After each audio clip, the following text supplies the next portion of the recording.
Mais concrètement, ce qui fait le cœur de la doctrine fasciste, c'est le culte de l'État. Tout dans l'État, rien en dehors de l'État. Ça signifie qu'il n'existe aucun corps reconnu entre l'individu et l'État. Pas de corps intermédiaire, pas d'université, d'association, de syndicats ou de lieux religieux en dehors de la sphère de l'État. Et l'État fasciste exerce une domination qui se veut totale sur la société.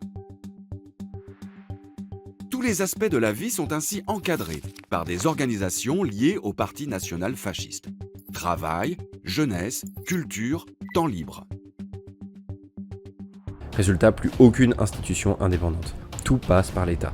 L'individu est isolé et l'État devient le seul lien social reconnu. En monarchie organique, c'est quasiment tout l'inverse. L'État royal, il est employé dans une forme très pure. Il est utilisé pour assurer les fonctions régaliennes et intervient dans des questions d'intérêt national, social et général. Mais il ne centralise pas du tout, au contraire. Sa légitimité, son intérêt réside dans la capacité à reconnaître des associations de tout type entre les citoyens sans les créer de force. Ce qu'avait par exemple voulu faire Pétain dans les années 40. Ces corps aident à leur tour les personnes à être une forme de contre-pouvoir contre de potentiels abus royaux.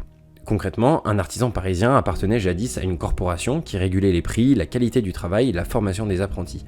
L'État n'avait pas besoin d'inventer ces règles, il reconnaissait leur existence, les laissait vivre, parfois il les arbitrait, parfois il les protégeait.